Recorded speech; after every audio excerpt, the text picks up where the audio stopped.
Medite naquilo que Deus pode fazer por você. Não se preocupe mais. Entregue nas mãos do Senhor. Eu sei que amanhã é segunda-feira. Nós vamos sair para a vida. Nós temos um dia e uma semana para enfrentar. E muitas vezes a gente fica pensando que a gente não vai conseguir. Mas hoje você está na presença daquele que pode todas as coisas. O Deus que não conhece impossível. O Deus que não tem limitação. O Deus que do nada fez todas as coisas. O Deus que do nada criou o mundo, o universo. A Bíblia diz, aquilo que nós vemos e aquilo que nós não vemos, Ele fez do nada. Por maior que seja o seu problema, por maior que seja o seu gigante, Deus é maior. O teu Deus é maior. Então confie nele. Abre os seus lábios, libere a voz do seu pulmão e adore ao Senhor. Porque enquanto cantamos, ei, Deus faz grandes coisas por você. Há um segredo na adoração. Há um segredo quando a igreja canta. No espírito de adoração, o Senhor age. O Senhor trabalha. O Espírito Santo movimenta as águas. E Deus toca nas nossas vidas. Eu creio sim. Os irmãos creem assim? De verdade creem? Amém? Então feche seus olhos um pouquinho e cante comigo. Se você conhece a letra, se não conhece, eu creio que vai ser projetado aqui, não vai, Leozinho? Feche seus olhos por um momento, em adoração. Em adoração, eu me rendo a Ti. Eu me rendo a Ti. Oh, aleluia. Tu és como um rio.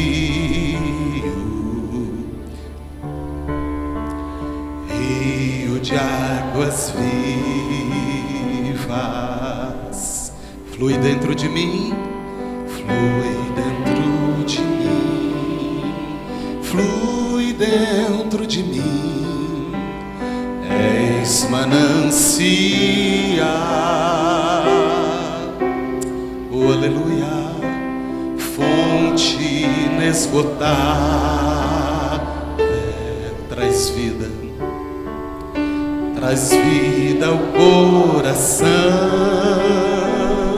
Como o rei Davi, cante para ele bem alto. Como o rei Davi, quero te louvar. Minha alma canta, minha alma canta-te, Senhor, em adoração. Oh, digno és de louvor, digno és de louvor, majestade, majestade santa. Oh, aleluia, meu prazer é te dizer, te amo, ó Senhor. Cante a igreja em adoração.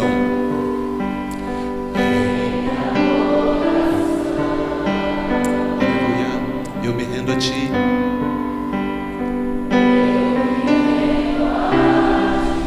Oh, coisa linda a igreja louvando o Senhor.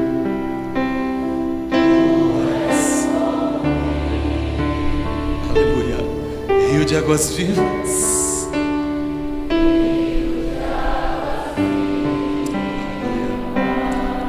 flui dentro de mim, flui dentro de mim, oh aleluia,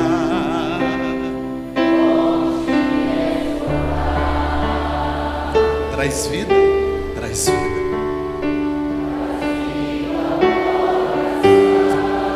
Bem forte, como o rei Davi. Quero ouvir a igreja.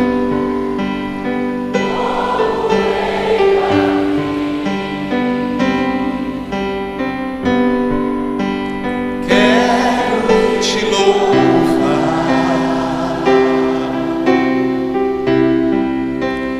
minha alma canta.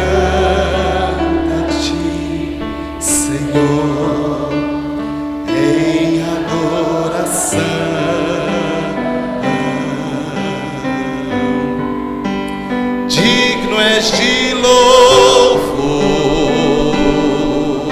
Majestade santa, majestade santa. Para terminar, meu prazer é te dizer: te amo, ó Senhor.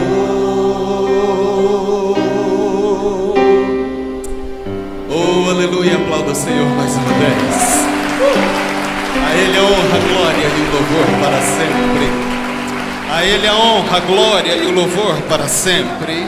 A majestade santa, o Rei dos reis e Senhor dos senhores. Toda honra e glória sejam tributadas ao Rei dos reis, Senhor dos senhores. Oh, como é bom estarmos aqui. Há uma doce presença do Espírito do Senhor aqui. Abra sua Bíblia na carta que Paulo escreve aos Filipenses. Carta de Paulo aos Filipenses, capítulo 3. Nós vamos ler os versículos 13 e 14. Abra aí a sua Bíblia. Se você não trouxe, vai ser projetado aqui. Você pode acompanhar a leitura do texto sagrado aqui.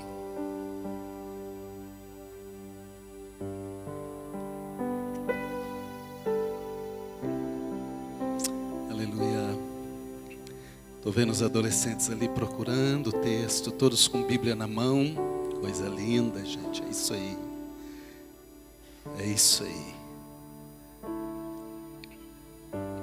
Filipenses 3, 13 e 14.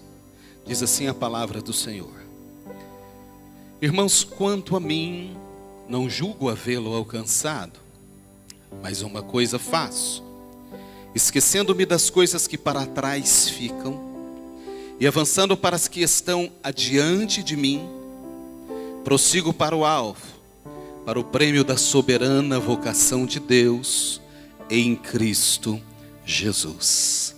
Amém? Feche os seus olhos mais uma vez. Pai, nós te agradecemos agora pela leitura da tua palavra. Oh, eu te peço, Senhor, que através do teu Espírito Santo o Senhor possa falar conosco. Ministra nos nossos corações nesta noite, Senhor, a tua vontade, o teu querer. É isso que nós queremos ouvir nesta noite, a tua voz. Pai, é a tua palavra que nos anima, é a tua palavra que nos fortalece, é a tua palavra que nos dá a direção, é a tua palavra que nos indica o caminho, é a tua palavra que nos restaura. Senhor, é a tua palavra, Pai, que nós queremos ouvir. Fala conosco, ó Deus, é o que eu te peço, em nome de Jesus. Amém, amém e amém. Glória a Deus. Queridos, eu quero nessa noite discorrer um pouquinho, uma breve reflexão deste texto que nós acabamos de ler. Carta que o apóstolo Paulo, ou Paulo o apóstolo, escreve à igreja de Filipos.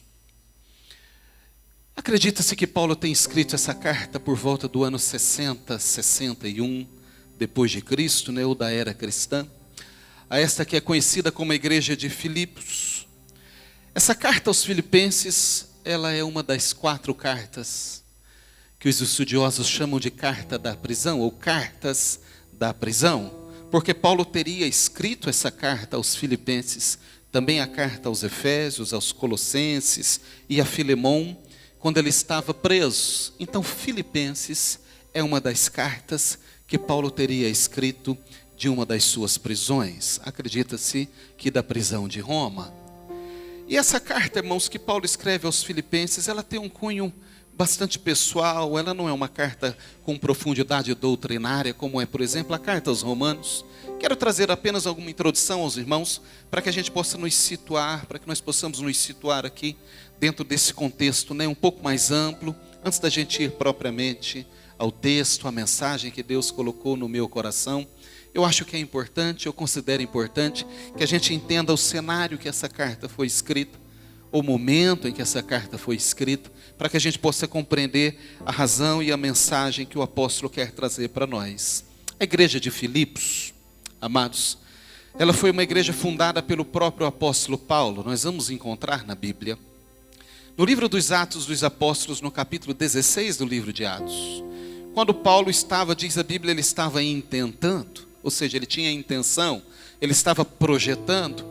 O desejo do coração dele era pregar na Ásia, era percorrer as cidades da Ásia, levando o Evangelho, levando a palavra do Senhor. Mas diz a Bíblia que ele foi impedido pelo Espírito Santo de continuar ministrando na Ásia, ou de seguir ministrando na Ásia.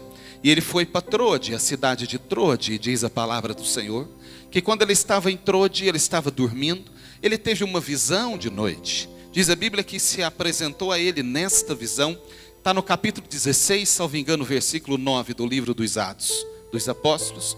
Apareceu nessa visão um varão, um homem para ele, nessa visão que Paulo estava tendo, e o homem dizia para ele: atravessa a Macedônia e ajuda-nos, ou atravessa a Macedônia e vem nos ajudar aqui aonde nós estamos.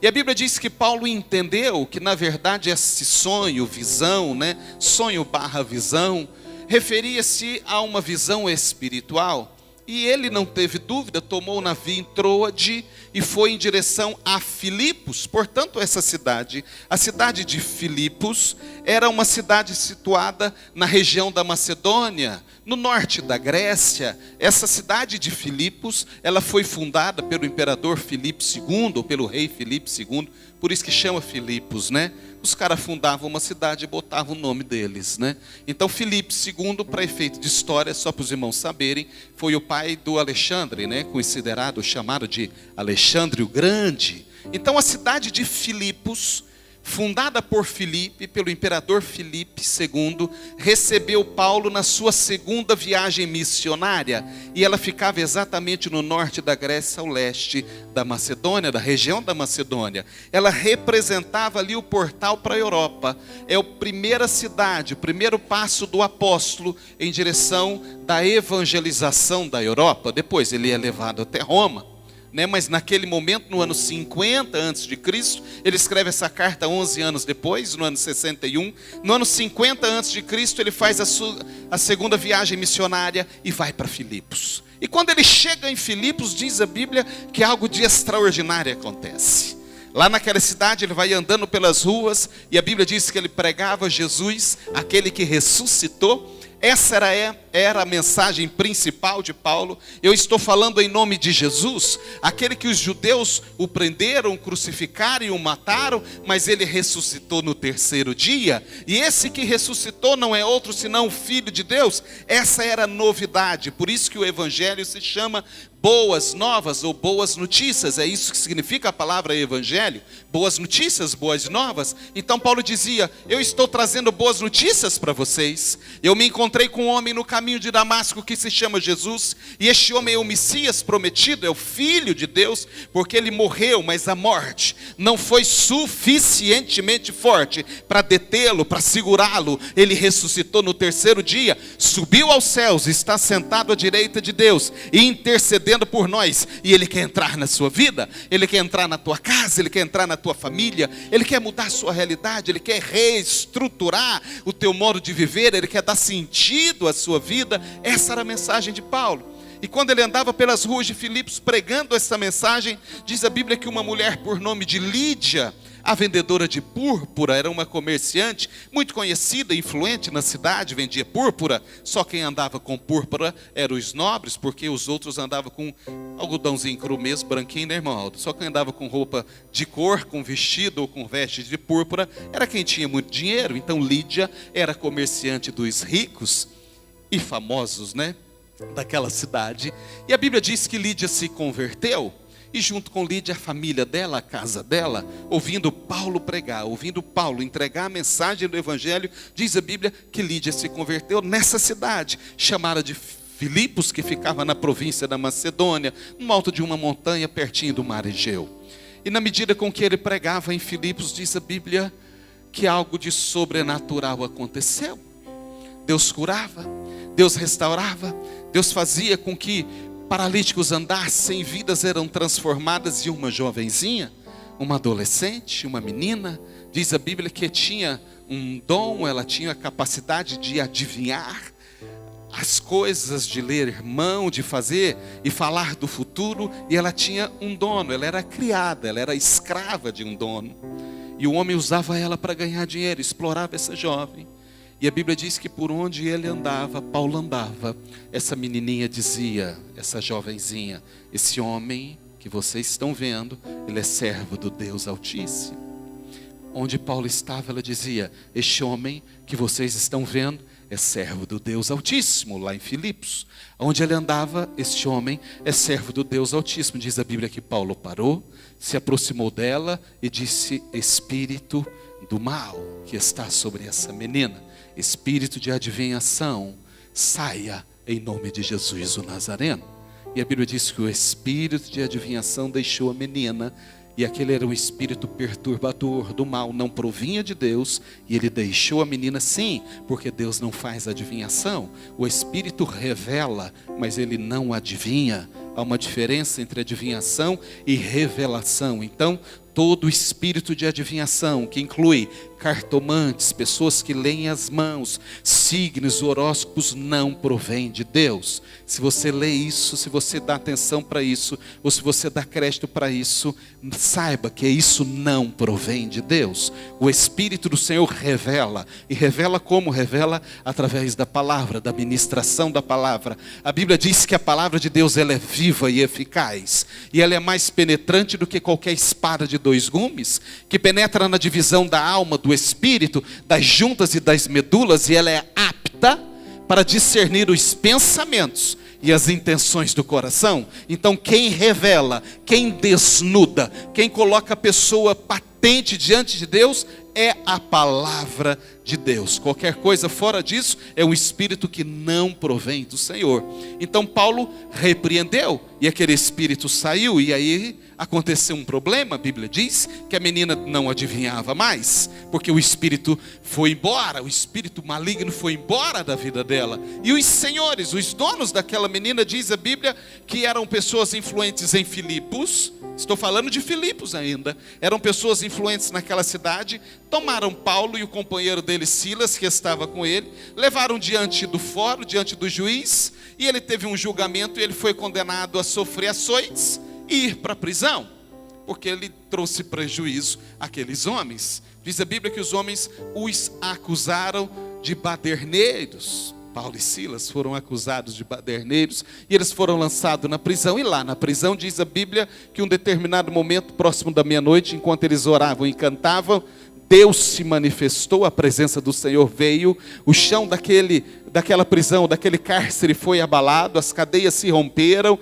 O carcereiro quis suicidar. Paulo disse: não faça isso, nós estamos todos aqui. E ele disse: o que é necessário que eu faça para que Jesus entre na minha vida? E Paulo disse: creia no Senhor Jesus Cristo, será salvo tu e a tua casa. E diz a Bíblia que o carcereiro creu em Jesus, e aí a segunda família, depois da família de Lídia, foi salva lá em Filipos. E assim nascia a igreja de Filipos, ou a igreja dos filipenses, através de Lídia e através do carcereiro. E a Bíblia diz que muitas outras pessoas, muitas outras vidas, muitas outras almas foram somadas à igreja de Filipos. E depois que passam 11 anos, e é no momento da carta, quando ele faz a segunda viagem missionária por volta do ano 50, agora já no ano 61 da era cristã, dessa era que nós estamos vivendo, 11 anos depois, está lá em Filipos uma igreja forte. Está lá em Filipos uma igreja fortalecida,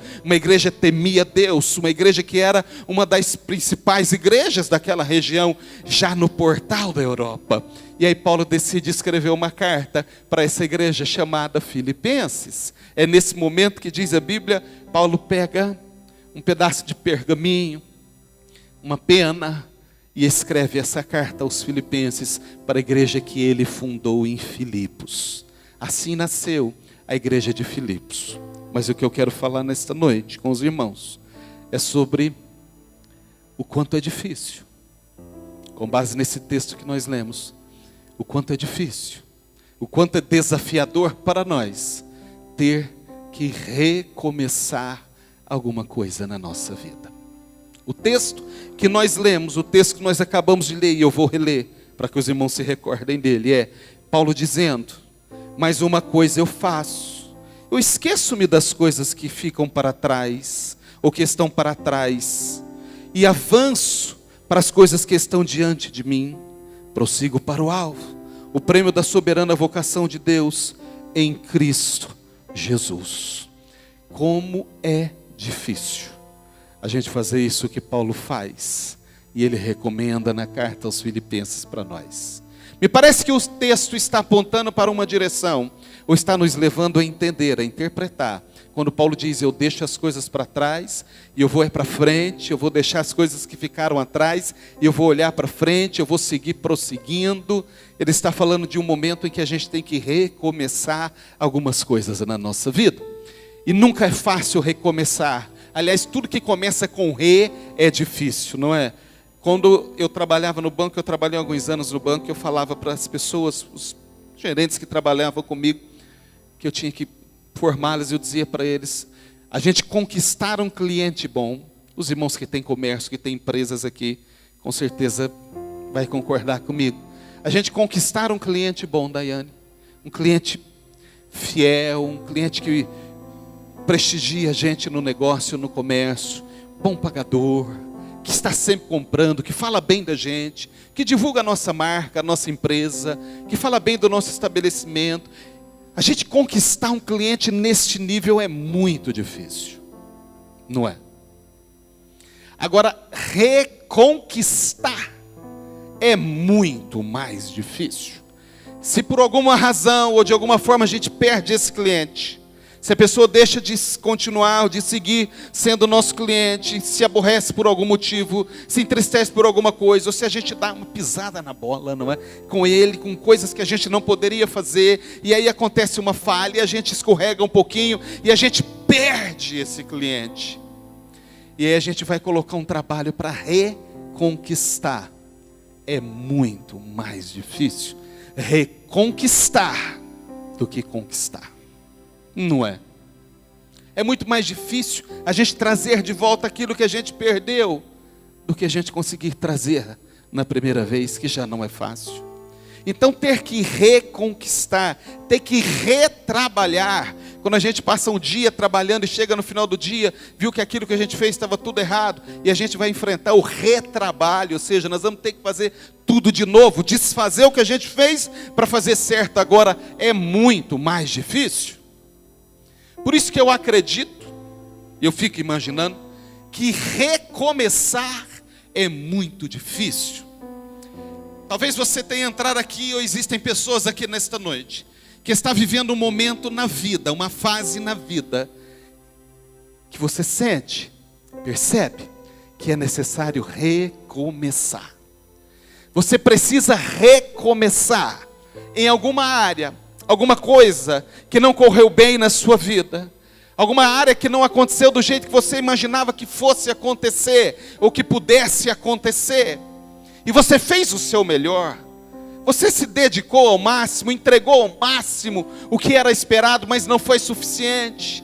Ao fim e ao cabo, as coisas não aconteceram do jeito que você imaginava que deveria acontecer, e você está olhando para essa situação e tentando entender ainda, analisar, entender o que aconteceu e encontrar força, sei lá onde, em algum lugar, para poder juntar os cacos disso e dizer: eu preciso recomeçar. Ah, como é difícil recomeçar, não é não, gente? Como é difícil a gente recomeçar algo na vida da gente, e a gente sabe que a gente precisa, mas a gente não sabe como. A gente fica meio sem rumo, sem noção, sem saber se vai para a direita, para a esquerda, se eu paro, se eu avanço, se eu sigo, que direção que eu vou tomar, seja em que área for. Às vezes você tem tentado muito algumas coisas, e o resultado não é aquilo que você imagina. O resultado não vem, as coisas não acontecem, e você está olhando e dizendo: como que eu recomeço isso? Como é que eu vou recomeçar? Como é que eu vou fazer? Hoje à tarde eu estava orando sobre esse culto.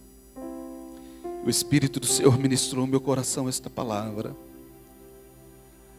É preciso recomeçar. É necessário recomeçar. A gente não pode ficar parado, estacionado.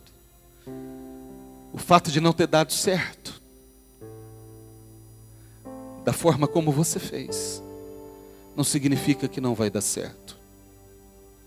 O que a gente precisa compreender nessa noite e entender, é que a gente precisa fazer do jeito certo. E esses 2 versículos, o versículo 13 e o versículo 14, que nós acabamos de ler, irmãos, dá para a gente escrever um livro da maneira como a gente deve recomeçar. Antes de mais nada, eu quero dizer para você que Deus, o Deus que nós conhecemos, o Deus que nós servimos, o Deus que nós depositamos a nossa confiança, às vezes falha a confiança. O Deus que nós depositamos a nossa fé, às vezes não tão grande fé. Mas esse Deus é o Deus dos recomeços, da nova chance, da nova oportunidade de começar de novo. Está cheio de exemplos na Bíblia de pessoas que erraram, que falharam, que fizeram da forma que não deveria ser feito. E Deus disse: vamos recomeçar do zero. Vamos zerar o velocímetro e vamos começar de novo essa caminhada. Vamos começar de novo a nossa jornada. Vamos começar de novo o nosso relacionamento. Você não entendeu ainda, você não entendeu nada, mas vamos começar de novo. Deus é aquele que não desiste de nós. Deus não desiste de mim. Deus não desiste de você. Então Deus é o Deus de recomeço. E é importante que a gente entenda isso nessa noite, porque daqui para frente, se você quiser que funcione, ou se você quiser que dê certo, ou se você quer ter sucesso, a gente precisa aprender como que a gente precisa recomeçar. Quando eu olho para a Bíblia e quando eu olho para esses 2 versículos, a primeira coisa que eu vejo aqui, no versículo 13, quando Paulo diz: mais uma coisa faço. Quando eu olho para esse versículo, a primeira coisa que eu aprendo, irmãos, é que quando a gente vai recomeçar, ou para a gente recomeçar, a gente precisa querer. Passa pela nossa atitude. Eu preciso querer de verdade, querer muito. Passa pela nossa atitude de querer. Quando Paulo escreve: mas uma coisa eu faço. Ou seja, ele faz. Ele não fica parado olhando. Ele não fica deixando a coisa se resolver sozinha. Não, ele diz: mas uma coisa eu faço. Então a gente precisa querer. A gente precisa ter essa posição de querer fazer, de tomar atitude diante do Senhor. Se Deus é o Deus de recomeço, Deus também é o Deus da atitude. E nós não tocamos Deus. Nós não tocamos o Senhor numa atitude passiva, numa posição de desespero, numa posição de prostrado. Nós não tocamos Deus. Nós não sensibilizamos o Senhor quando nós estamos prostrados, entregando os pontos e dizendo: não dá mais, eu quero desistir, chega, eu não vou fazer isso nunca mais, eu não vou levar em tal lugar nunca mais, eu não vou mais fazer de forma alguma isso nunca mais, eu desisto. Nós não tocamos Deus com isso. Às vezes a gente pensa, eu já disse isso aqui uma vez, acho. Às vezes a gente pensa que Deus tem dó da gente. Ah, Deus tem dó. Não, queridos, Deus não tem dó. Não é esse sentimento que Deus tem por nós, dó. Deus tem misericórdia, Deus tem amor, Deus tem prazer em nós, Deus tem alegria em nós, mas dó não. Nós não sensibilizamos Deus quando a gente desiste no meio do caminho. Um dos momentos mais difíceis na vida de Jó. Nós estamos estudando o livro de Jó na escola teológica, não estão? Eu tenho recebido o feedback, a notícia de vocês, de que tem sido bênção esses livros, os poéticos, começando por Jó. Vocês viram lá, aqueles que já passaram por Jó, um dos momentos mais difíceis na vida de Jó. Diz a Bíblia, ele sentava num monturo, num monte de lixo, com doença do fio do cabelo à ponta dos pés. A doença tomou o corpo dele, as chagas, as lepras, perdeu tudo, perdeu os bens, a família, o recurso, tudo. A doença tomou conta dele e ele raspava as doenças com um caco de telha, está na Bíblia. Ele perguntava: eu quero saber porque Deus está permitindo que tudo isso venha sobre mim. Eu quero saber por quê. Num dos momentos mais difíceis, que fosse eu olhando para Jó, eu ia morrer de pena daquele homem. E você também, porque o homem perdeu tudo e estava doente e raspando as feridas com caco de telha e lamentando e dizendo: eu quero saber porque Deus permitiu isso. Eu quero perguntar para ele, eu quero saber. E a Bíblia diz que quando ele estava nessa situação, sentado sobre esse monturo, o Senhor se apresentou a Jó. E a primeira coisa que Deus disse a Jó é: ei, cinja o teu lombo como homem, fica de pé, porque eu vou falar com você agora. Deus não veio: ai Jó, coitadinho, não. Deus disse: fica de pé, cinja o teu lombo como homem, ou seja, põe a camisa para dentro da calça, aperta o cinto, estufa o peito e fica de pé, porque eu vou falar com você. Então Deus, Ele não tem dó, Ele não se sensibiliza, porque Deus sabe que numa fração de segundo Ele pode mudar tudo na sua vida. O que faz com que Deus pare, o que faz com que Deus se incline na minha vida e na sua vida, diz a Bíblia, que é um coração quebrantado e contrito. É a nossa atitude de quebrantamento diante dEle. É colocar Deus no lugar que é dEle. É colocar o Senhor na nossa vida no lugar que é dEle. Às vezes a gente coloca Deus lá em último lugar. Deus está no último da fila. E aí nós queremos que Deus haja em nossa vida. O nosso compromisso com Deus, a resposta de Deus para a nossa vida é proporcional ao nosso compromisso com Ele. Se você der um espacinho assim na sua vida, Deus vai entrar e ocupar um espacinho assim. Se você der um espaço maior, Deus vai entrar e ocupar um espaço maior. Se você abrir mais a sua vida, Deus vai entrar mais na sua vida e vai ocupar um espaço maior. Se você der um pouco de você, Deus vai tomar um pouco de você. Se você der tudo de você, Deus vai tomar tudo de você. Ei, atitude diante do Senhor. Quando eu olho para esse versículo, ele diz: uma coisa eu faço. Às vezes, a única coisa que nós estamos fazendo para que a gente tenha sucesso, êxito, para que a gente atinja e alcance o resultado pelo qual nós estamos pedindo e orando ao Senhor, às vezes a única coisa que nós estamos fazendo, eu digo por mim, é que a gente reclama muito do Senhor. Às vezes a gente só reclama do Senhor e faz como Jó: eu não entendo porquê.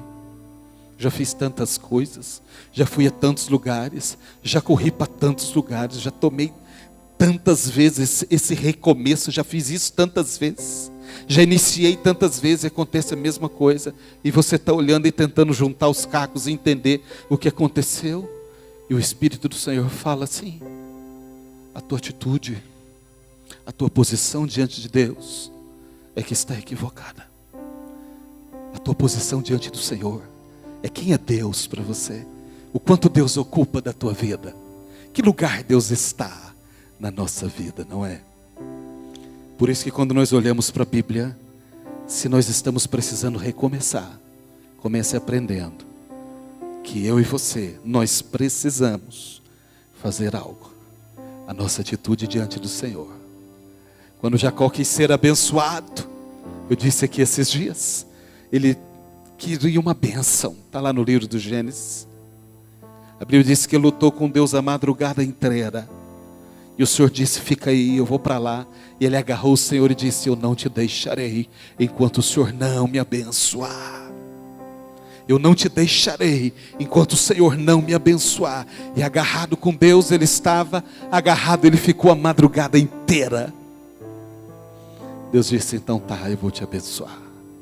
Porque nós precisamos lutar por aquilo que é muito importante para nós. Existe um preço a pagar. Existe algo que nós precisamos fazer. A Bíblia diz que as bênçãos do Senhor, ela enriquece e não acrescenta dores.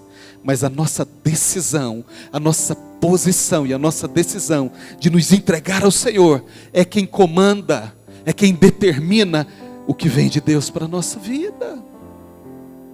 Existem algumas coisas, está na Bíblia. A Bíblia diz que o Senhor dá o sol, a chuva, ao ímpio, aquele que serve a Ele, ao que não serve, ao justo, ao injusto, o dia para iniciar, para trabalhar, são coisas que o Senhor dá a todos.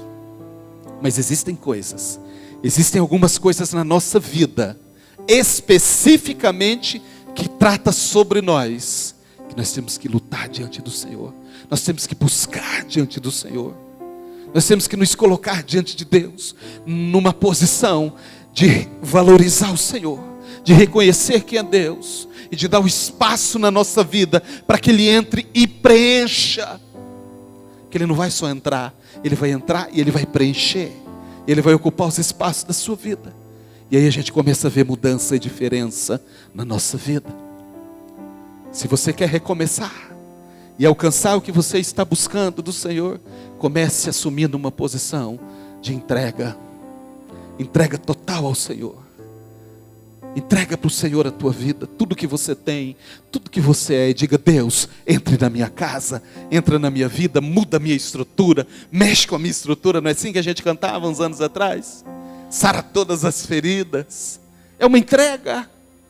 A segunda coisa que eu vejo nesse versículo, nesse desafio de recomeçar, o versículo diz, esquecendo-me das coisas que para trás ficam. Deixar o passado no passado. Tem gente que vive o presente, por isso que chama presente. Deus nos dá uma folha em branco cada dia, para a gente começar a escrever uma história nova, porque Deus quer escrever a tua história, Deus quer mudar a sua realidade, Deus quer ser na sua vida o Deus presente, o Deus conosco, o Emanuel. E aí a gente está preso lá no passado, a gente não deixa o passado no passado, a gente fica trazendo tudo isso para o nosso presente, porque antes era assim, antes era daquele outro jeito, antes eu fazia, antes acontecia, antes realizava, antes era melhor, porque antes a minha vida, antes não tinha isso, antes eu não sofria isso, antes eu não passava isso, antes eu não passava aquilo outro. Paulo diz, esqueço das coisas que para trás ficam.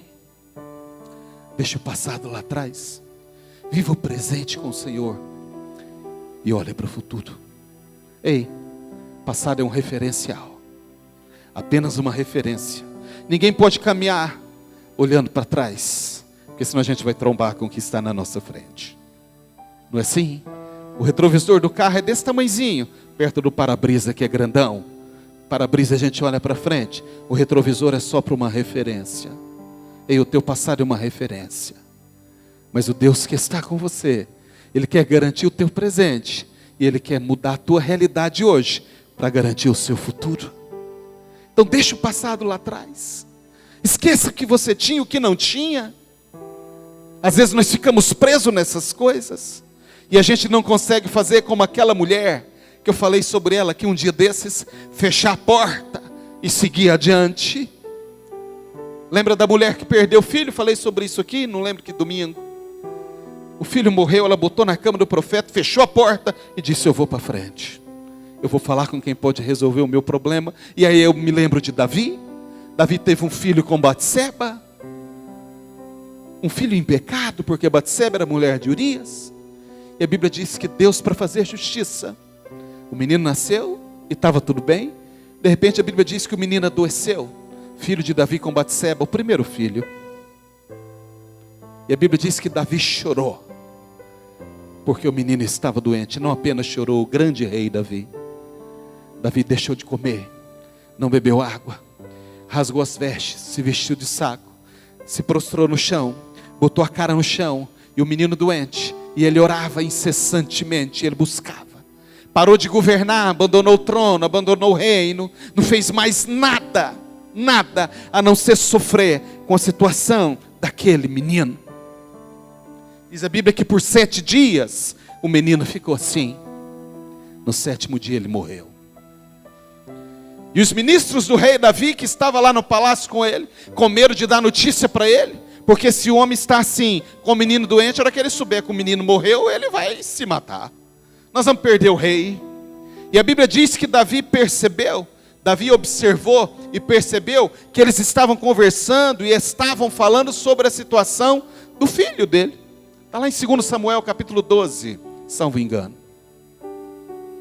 Davi percebeu e chamou as pessoas e disse para eles: o menino morreu. E os homens disseram: morreu, rei. Morreu. A Bíblia diz que no mesmo instante, Davi se levantou, tomou banho, fez a barba, botou a veste real, mandou preparar o alimento, o almoço para ele, comeu, sentou no trono e começou a governar. Eles disseram: como é possível isso? Enquanto o menino estava doente, ele se entregou. Agora que o menino morreu, a gente achou que ele fosse entregar mais ainda. Aí Davi disse: enquanto o menino estava doente, eu tinha esperança de que Deus pudesse curá-lo. Agora que o menino se foi, eu vou deixar o passado no passado. Tem um rei e tem um reino que eu preciso governar. Ei, você tem uma vida para viver. Entende? Deixa o passado para trás. Se você não pode fazer mais nada, você já saiu das suas mãos, não está no teu controle, e você não consegue mudar a situação, porque existem situações que a gente já não consegue mais mudar, porque já passou. Se isso está acontecendo, talvez Deus tenha te trazido aqui nessa noite, para você ouvir que está na hora de você deixar o passado no passado, porque isso está comprometendo a sua vida, está comprometendo as pessoas que estão próximas de você. Tem um reino para governar, dizia Davi. Existem pessoas que dependem de mim, e possivelmente existem pessoas que dependem de você, e você precisa estar bem, ter uma vida para seguir, ter uma vida para tocar, ter uma vida para viver. Não dá para ficar chorando mais no passado, por isso que não dá certo. Às vezes as pessoas querem recomeçar, mas querem recomeçar conectadas ainda no passado. E nessa noite o Senhor fala ao seu coração que a gente precisa desconectar, cortar essa conexão para seguir adiante, porque o teu futuro está nas mãos do Senhor. O teu passado já passou. Olha para frente, olha para o Senhor. O desafio de recomeçar passa pela decisão de deixar no passado o que faz parte do passado. É isso que eu vejo quando eu olho para a Bíblia. Moisés morreu, Josué estava chorando a morte de Moisés, e chorou, e chorou, e chorou, e chorou, e o povo precisando de um líder, e era ele o líder escolhido, era Josué. E ele chorava, e chorava, e chorava. Precisou de Deus se apresentar a ele e dizer: Josué, ei, meu servo Moisés morreu, está morto. Está lá no livro, primeiro capítulo do livro de Josué. Meu servo Moisés é morto. Levanta agora, Josué, porque você vai precisar conduzir esse povo a Canaã. Tem um Jordão para atravessar, Josué. Levanta agora, chega de chorar. O tempo de chorar já passou. Ei, o tempo de chorar já passou. Agora tem que olhar a vida de frente, seguir adiante. É assim que a gente recomeça. É assim que a gente retoma a vida. Quando eu olho nesse versículo, ainda no versículo 13, Paulo disse: avanço para as coisas que estão adiante de mim. Avanço para as coisas que estão adiante de mim. Avanço. Avanço é um verbo, avançar, andar resolutamente para frente. Ele diz: eu avanço, porque é para frente que se anda. Me ocorre É uma frase de um homem muito famoso chamado Martin Luther King, pastor Martin Luther King, grande pastor americano, responsável por um dos maiores movimentos de todos os tempos na América, assassinado no movimento dos negros pelos direitos civis dos anos 60. Tem uma frase dele que ele disse: se você não puder voar, corra. Se você não puder correr, ande. Se você não puder andar, rasteje. Aconteça o que acontecer, siga em frente. Siga para frente, sempre. Às vezes a gente não consegue voar. Às vezes a vida nos impede, algo nos impede de seguir. E a gente tenta correr, e aí a gente corre, mas às vezes a gente tem que andar. Mas a verdade é que às vezes a gente não consegue nem andar, Pedro. As dificuldades são tão grandes sobre nós. Elas vêm com tanta força sobre nós e se abatem sobre nós de toda a ordem. E a gente tem a sensação de que a gente não está conseguindo mais nem andar. Ele dizia: quando você não conseguir nem andar, rasteje, mas siga adiante. Siga para frente. É isso que Paulo escreve, quando ele vai dizer para nós: avanço para as coisas que estão adiante de mim. Deus tem mais para você, Deus tem mais para a sua vida, só que está adiante de você. Não está ali atrás, não está parado, não está estagnado. Deus tem mais, Deus sempre tem mais. Mas Deus tem na proporção, e eu repito, daquilo que nós permitimos para o Senhor na nossa vida. Às vezes nós vivemos uma vida medíocre com Deus. Estamos na igreja 5, 10, 15, 20 anos. E temos um relacionamento com Deus absolutamente superficial. Estamos na igreja 10 a 15 anos. Se o pastor, se o pregador cita, abra sua Bíblia no livro de Sofonias. A pessoa fala: Sofonias não tem na minha Bíblia. Porque nunca, em 15 anos, conseguiu ler a Bíblia e diz: eu não consigo, eu não entendo. Às vezes nós temos um relacionamento extremamente superficial com Deus, que a gente não consegue falar com Deus, muitas vezes nem em oração. Nem em oração. Somos capazes de dizer: eu não consigo orar. Eu não consigo orar. E as igrejas estão cheias de pessoas que têm um relacionamento com Deus absolutamente raso. Aqui em cima. Porque acha que se aprofundar é fanatismo. Isso é fanatismo. Meu Deus, eu não quero isso não. E aí vivem uma vida com Deus medíocre.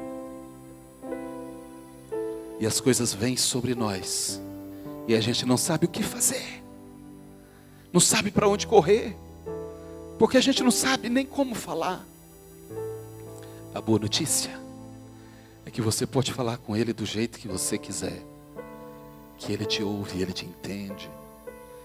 O que Ele quer é ter um relacionamento estreito com você. Um relacionamento de verdade, não de fanatismo. Porque nós não somos crente xiita, não é, gente?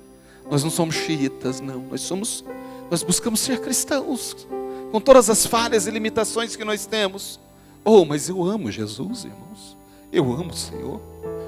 Como eu quero que Ele entre na minha vida por completo. Como eu quero que Ele dirija cada passo, cada fala, cada olhar, cada gesto que seja dirigido pelo Senhor na minha vida. Como nós precisamos deixar o Senhor entrar. Porque qualquer coisa está nos parando. É um problema, é uma dificuldade, é uma dor, é uma enfermidade, isso nos para e nos estagna. A gente fica estagnado no lugar. E o Senhor está querendo te levar adiante. Paulo diz: eu sigo adiante. Às vezes rastejando, mas adiante. Eu não penso em voltar. Eu não penso em retroceder, em voltar atrás. Eu aprendo nesse versículo, no versículo 14, quando Paulo diz: prossigo para o alvo, prêmio da soberana vocação de Deus. Prossigo para o alvo. Prossigo. Prosseguir. Avançar. Fala de jornada. De caminhar. Nós estamos prosseguindo nessa jornada. Ei, nós estamos numa jornada. Sim ou não, irmãos? Nós estamos numa jornada. A vida é uma jornada linda. É uma aventura linda para viver com o Senhor. A vida é uma jornada incrível quando nós temos um companheiro de viagem conosco. Ele. Quando Ele é o nosso companheiro de viagem. Quando Ele é o nosso companheiro de jornada. É uma viagem incrível. E como nós aprendemos com Ele. Como nós desfrutamos da presença dEle. Saiba, a jornada é que nos levará ao destino. Não tem jeito da gente pular etapas. A vida é uma jornada e nós temos um destino, um alvo. Mas passa pela jornada. Essa jornada é que vai nos levar ao destino. É que vai nos conduzir ao destino. E acredite, a jornada pode ser linda. A jornada pode ser maravilhosa. A jornada pode ser incrível. Se você deixar que Jesus seja o seu companheiro de jornada. O tempo todo. O tempo todo com você. Fazendo parte dos seus planos. Fazendo parte dos seus sonhos. Fazendo parte dos seus desejos. Fazendo parte daquilo que você almeja. Fazendo parte das suas frustrações. Fazendo parte das suas tristezas. Fazendo parte das suas alegrias. Fazendo parte das suas conquistas. Fazendo parte das etapas que você vai cumprindo e vai passando. Não tem nada de fanatismo nisso. Tem em sentir a presença do Senhor. E deixar Deus reinar e governar sobre a sua vida. Paulo fala, eu prossigo para o alvo. Para o prêmio da soberana vocação. Eu vou terminar esse culto nessa noite. Mas eu quero antes te dizer que você não deve, não pode abrir mão da presença dEle nessa jornada com você. Ei, sozinho, sozinha é muito difícil. Essa jornada que é incrível também pode ser muito dura, muito difícil. Nós vamos enfrentar tempestades. Nós vamos enfrentar mar revolto, ondas altas, terremotos às vezes. E é muito difícil a gente avançar sozinho. Se você está vivendo esse momento da sua vida, que precisa de um recomeço, porque talvez você se cansou, e acha que não dá mais para continuar. Do jeito que está, não dá mais para continuar. Está cansado de fazer o que sempre fez. Está cansada de fazer o que sempre fez, sobre qualquer coisa, sobre qualquer assunto. Porque tentou muitas vezes e não deu resultado. Aprenda com Paulo nesta noite, que a gente precisa querer que Ele venha para a nossa vida. Depende de uma atitude nossa. Aprenda com Paulo, quando ele diz, eu deixo o passado no passado. Esqueça as frustrações passadas. Esqueça se não deu certo. Porque vai dar com o Senhor. Aprenda com Paulo, quando ele diz, eu avanço para as coisas que estão adiante de mim. É para frente que se anda. Deixa o passado lá atrás. Olha para frente, olha para o Senhor. Se você está vivendo esse momento de recomeço, ou se você está querendo recomeçar, e precisa recomeçar, eu vou repetir que Deus é o Deus do recomeço. É o Deus das segundas chances. É o Deus das novas oportunidades. É o Deus que te abraça. Paulo diz, eu prossigo para o alvo. Eu sei para onde eu estou indo. É isso que Paulo quer dizer. Eu prossigo para o alvo. Eu sei para onde eu estou indo. Você sabe para onde você está indo? Em Deus. Você sabe para onde você está indo? Porque às vezes a gente fica tão perdido, a gente não sabe que direção tomar, que rumo tomar. Paulo dizia: eu prossigo para o alvo, eu sei para onde eu estou indo. Nessa jornada, Deus falou com 3 vezes, Deus falou com Josué. Do capítulo 1, do versículo 6 ao 9, Deus fala com 3 vezes com Josué: Josué, não temas, seja forte e corajoso, anime-se. 3 vezes. Por que será que Deus falou com Josué? Num texto tão pequenininho, em 3 versículos, 3 vezes. Não tenha medo, seja forte e seja corajoso. Porque ele sabia que Josué iria enfrentar muitos desafios e muitos obstáculos.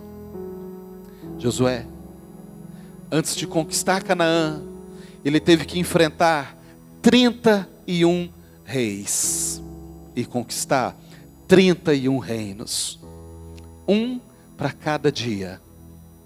É como se nós, a cada dia do mês, tivéssemos que conquistar, que enfrentar uma batalha, uma luta, para conquistar aquilo que Deus tem para nós. Pense nisso. Deus disse para Josué: anime-se, seja forte, seja corajoso.